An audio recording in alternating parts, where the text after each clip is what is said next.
All right, so here are the three different law of cosines equations you can use, and it's all determined by what you're missing in the triangle.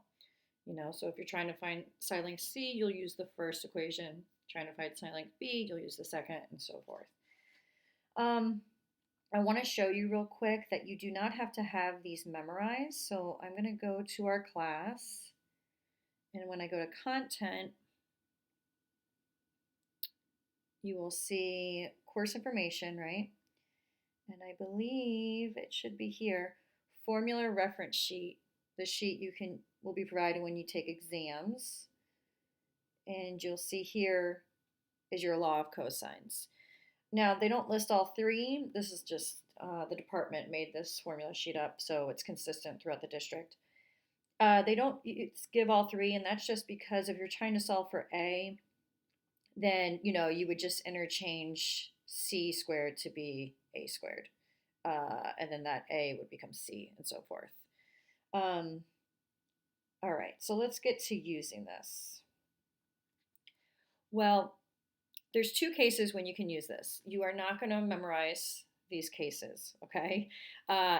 So if you are given a side, so say you're just given some random side, the angle in between, and another side, you're going to be forced to use law of cosines. And the reason is what you're going to do when you're taking a test or a quiz in here or in your homework, you are going to try to use law of sines. But so say if I have, this is A, B, C, so this is little a, this is little b, this is little c.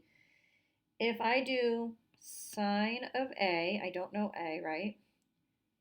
I do know this A, so that piece is given to me. But you'll see, so far I don't have a full ratio. That's what I meant in the first video. Then I have sine of B. Okay, well that length is given, or sorry, that angle is given to me, but I don't know B. Okay, again, don't have a full ratio. Sine of C, I don't know C, but I do know little c. I don't have a full ratio, so I have too many unknowns. And you cannot use Pythagorean theorem because it's not a right triangle. All right, so you're stuck, and this forces you to use law of cosines.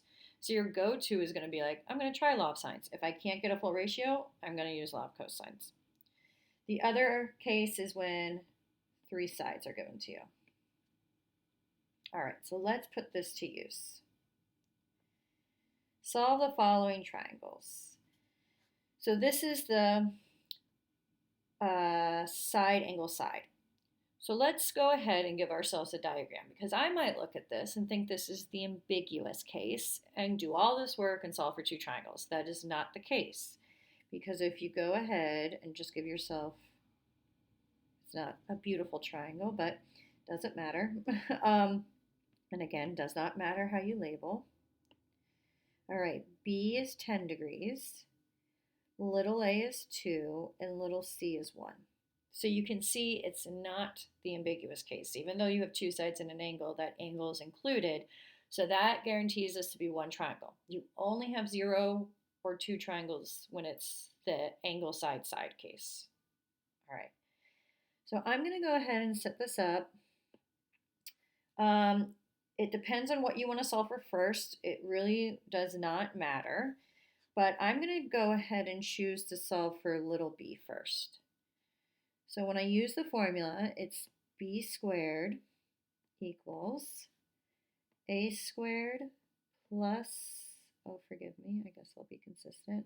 Order would not matter, but just in case, a squared plus c squared minus 2 times a times c cosine big B, which is 10 degrees. So this one's nice because I'm just going to use Desmos, and I can just plug it in and go with it. So I'm going to go ahead and bring up Desmos. And it's right here.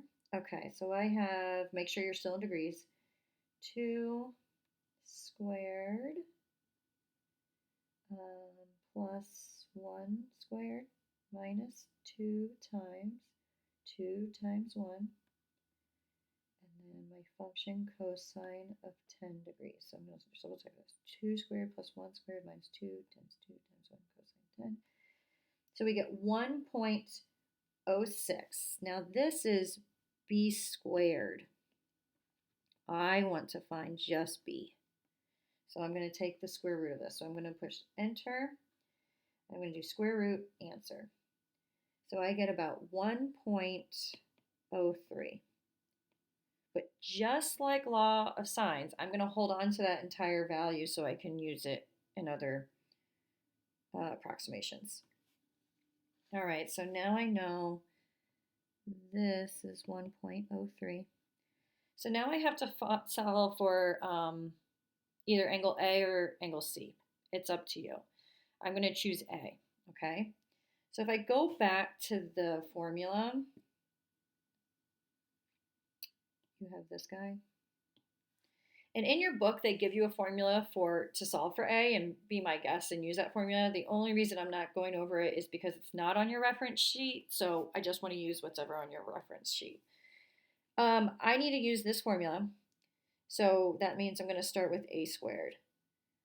So A squared is 2 squared equals, then if I look at that formula again, B squared. So B squared I found to be 1.03. So because on my paper I'm rounding it, I'm going to use approximation. 1.03 squared plus C squared minus 2 times B times C cosine A, and A is what I do not know. So realize here, this piece of the equation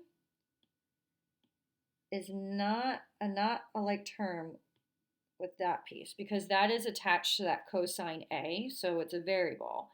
So I can't go ahead and just combine everything. So if I have 2 squared, I have 4.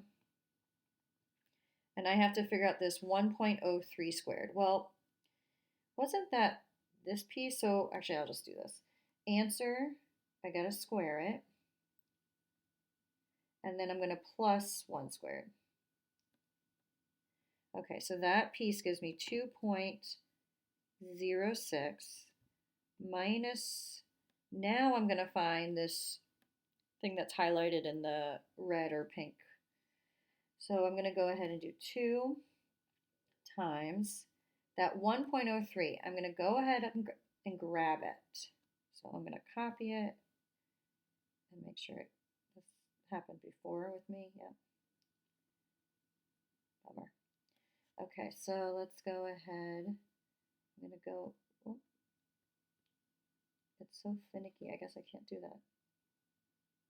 Let's see, copy.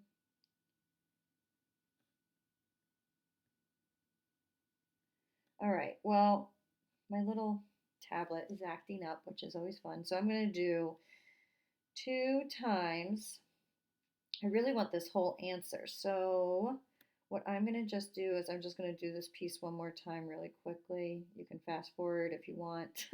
I don't blame you. Minus 2 times 2. When you're working on a computer, it's much easier. 2 times 2 times 1 cosine 10. And then I'm going to take the square root of that answer. There we go. Square root of the answer. Okay. So now I'm going to do 2 times my answer times 1. And I get about 2.06 cosine A. Okay. Now remember, this piece and this piece are not like terms. So I need to subtract this one to this side. So enter 4 minus 2.06. I'm just going to have to type it in fully.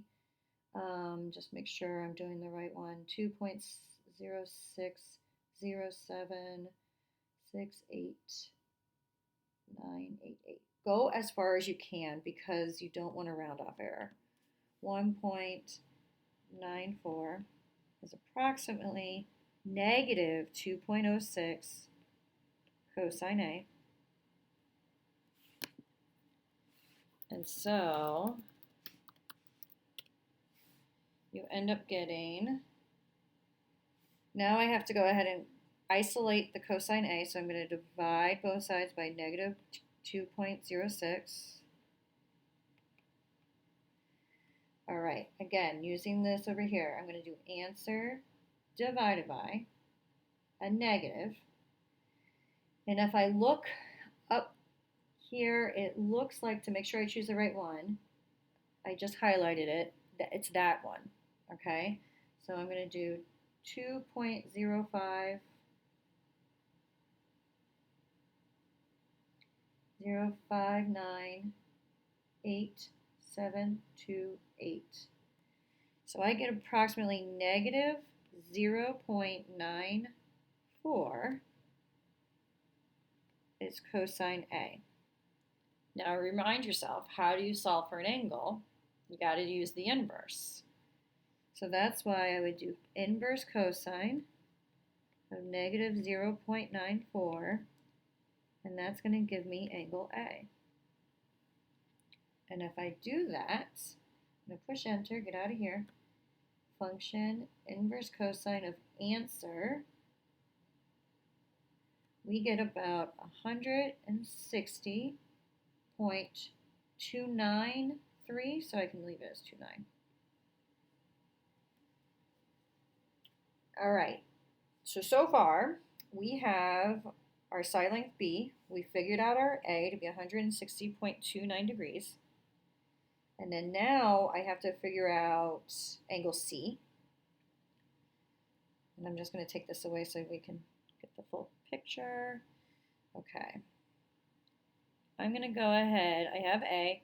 Well, now my B, remember our triangle has to add up to 180. We're going to take away the angle that was given to us. And we're also going to take away what we just found. Now remember, or I shouldn't say remember, I'm going to just say this for the first time. Notice how I did not jump to using law of cosines, or sorry, law of sines. When you are using law of cosines, stick with it. There's a hiccup that happens where law of sines does not know how to produce, it can't, and that will become more clear when we get further into this term. It cannot produce an obtuse angle. So notice here we got an obtuse angle, right? If you use law of sines, it would not have worked. So whenever you choose to use law of cosines and you're forced to use it, you have to just stick with it through the entire process. And then I'm going to go to here, enter. I'm going to do 180, take away 10, take away my answer. So I get 9.71.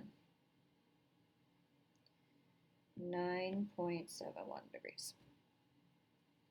All right, I'll see you next time.